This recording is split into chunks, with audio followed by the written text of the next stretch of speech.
Nos ados ont vu tous les Miyazaki. Ils rêvent qu'on les emmène au Japon. Alors je vous donne rendez-vous au musée Ghibli à Tokyo, où vous serez transportés dans l'imaginaire du studio. Incroyable. Mon mari, lui, rêve de s'immerger à fond dans la culture nippone. Après un cours de dessin manga avec un artiste, je vous propose d'assister à une cérémonie du thé. Waouh. Et pour une expérience unique jusqu'au soleil levant, je vous ai réservé une nuit dans un joli ryokan avec un dîner traditionnel.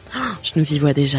Avec Marco Vasco, ne rêvez plus, vivez votre voyage l'esprit libre. Au rendez-vous sur marcovasco.fr pour imaginer votre prochain voyage sur mesure. Les podcasts du Figaro.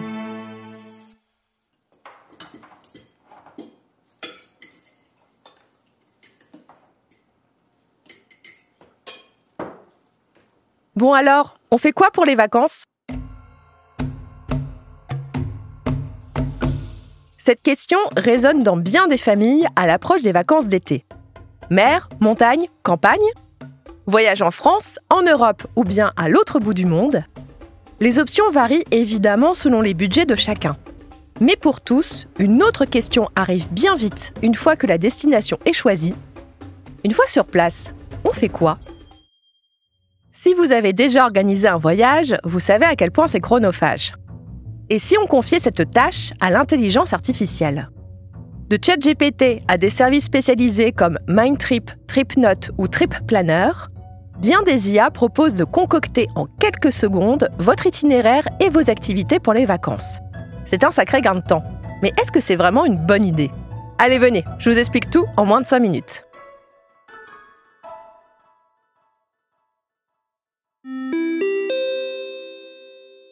Attention, all passengers on flight 152 to Miami, please report to gate 47.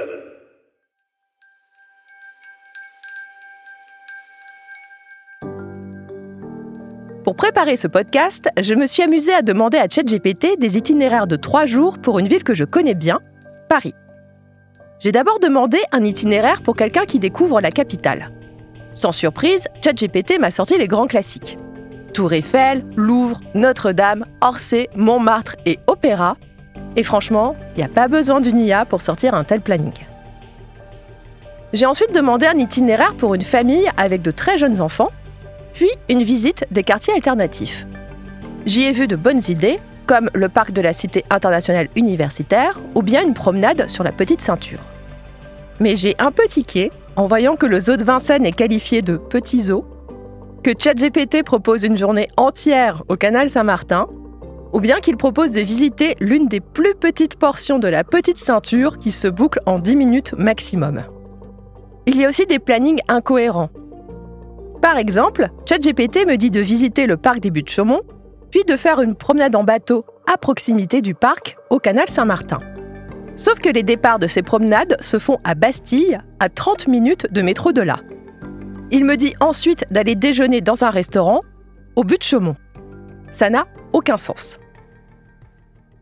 Les intelligences artificielles génératives sont encore très perfectibles. Il faut garder en mémoire que ce sont avant tout des systèmes informatiques qui vont déterminer par des statistiques quels sont les mots les plus logiques à mettre les uns à côté des autres. Plus votre recherche sur Paris sera vague, plus grandes seront donc les probabilités que l'IA sorte l'itinéraire le plus basique et dépersonnalisé au possible. Je vous encourage donc à faire des requêtes détaillées. Avec qui voyagez-vous ? Aimez-vous enchaîner les visites sur une même journée ou bien avoir un rythme plus doux ? Voulez-vous voir les quartiers historiques ou bien ceux où les gens vivent vraiment ?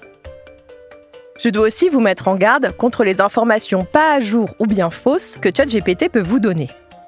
J'ai par exemple appris que des familles guidées par ChatGPT n'ont pas pu faire des randonnées dans des parcs naturels français car leurs chiens n'y étaient pas admis, et ça, l'IA ne l'avait pas précisé. Je vous conseille donc de vérifier absolument tout ce que ces IA vous proposent. Ce musée est-il bien ouvert le lundi ? Ce restaurant est-il vraiment adapté pour les enfants ? Cet itinéraire est-il logique ? Les horaires de train sont-ils à jour ? Bref, ne faites pas aveuglément confiance à ChatGPT et compagnie pour vos vacances, où vous risquez d'être sacrément déçus. Ce que ces IA vont vous proposer, ce sont des ébauches et des idées à creuser. Il va donc falloir bosser un petit peu. Et puis, préparer soi-même un itinéraire, c'est déjà la moitié du plaisir d'un voyage. Lire les guides papier, explorer les blogs et les vidéos de voyageurs, compulser Google Maps, comparer les hôtels, chercher des activités. Alors oui, c'est long. Mais quelle fierté de composer son voyage sur mesure, adapté à ses goûts et à ses envies, et de se projeter dans ses futures vacances. Et si vous êtes nul dans cet exercice, vous pouvez aussi passer par une agence de voyage. Après tout, c'est leur métier. Merci d'avoir écouté Question Tech. Je suis Chloé Voitier, journaliste au Figaro Économie. Si cet épisode vous a plu, n'hésitez pas à le partager autour de vous et abonnez-vous au podcast Question Tech pour ne pas rater nos prochaines publications. Vous pouvez retrouver Question Tech sur le site du Figaro, sur Figaro Radio, mais aussi Spotify, Deezer ou Apple Podcast. Et n'oubliez pas, dans la tech, il n'y a pas de questions bêtes. À bientôt.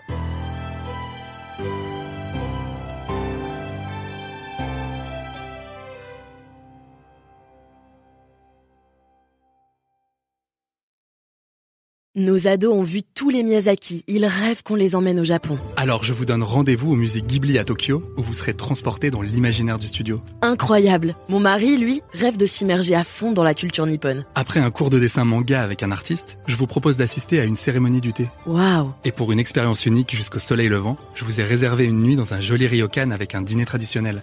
Je nous y vois déjà. Avec Marco Vasco, ne rêvez plus, vivez votre voyage l'esprit libre. Au rendez-vous sur marcovasco.fr pour imaginer votre prochain voyage sur mesure.